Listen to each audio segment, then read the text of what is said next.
Hilangnya uang nasabah Bank Kalsel membuat heboh warga Banjarmasin. Nasabah bank yang rata-rata aparatur sipil negara beramai-ramai mendatangi Bank Kalsel untuk memastikan keamanan rekening mereka. Kerugian yang dialami nasabah beragam, puluhan hingga ratusan juta rupiah. Mereka pun meminta pertanggungjawaban pihak bank atas hilangnya uang mereka. Itu bapaknya tadi ngurus itu yang gaji itu terakhir 80-an, makanya tadi saya suruh cek bapaknya. Kenapa jadi ini diambil semua Bu hari ini? Ya dengar itu isu-isu itu daripada Takut ya? selebihnya saya kan nggak punya buku, mau mencetak buku nggak bisa lagi karena sudah tutup. Ambil yang bisa saya ambil aja. 20 juta. Jam berapa kira-kira itu?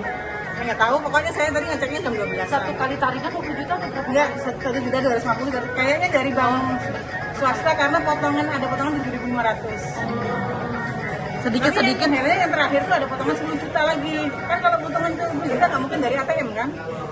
Kalau 10 juta berarti Kalau 10 juta kan nggak boleh dari ATM, nggak mungkin kan? berarti ada transaksi 10 juta yang diambil. Ya, ada yang pertama sampai ke 6 ke 7 itu 1.250.000. Sih dari Bank Kalsel nanti kembali aja. Mungkin saya itu yang menenangkan bagi saya. Atas kejadian itu, pihak Bank Kalsel berjanji akan mengganti uang nasabah yang terdampak skimming. Kami berkomitmen, sebagaimana yang tadi saya sampaikan dalam press release, bahwa kami ingin mengganti 100% pada hari ini juga. Ya, kami sudah punya metodologi mana yang terdeteksi skimming dan mana yang tidak. Gitu.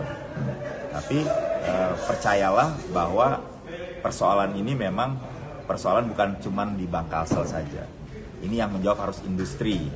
Kami juga akan siapkan surat ke asosiasi agar bisa menyelesaikan problem skimming ini bisa lebih cepat. Itu yang lagi kami usahakan dari industri. Mudah-mudahan ini kejadian-kejadian skimming ini bisa menjadi juga pembelajaran bagi otoritas untuk mempercepat proses integrasi cardless kepada seluruh bank-bank.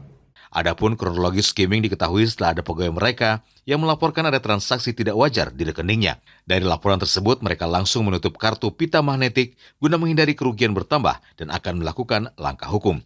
Dari Banjarmasin, Alif Hidayatullah, Kalsel 1net.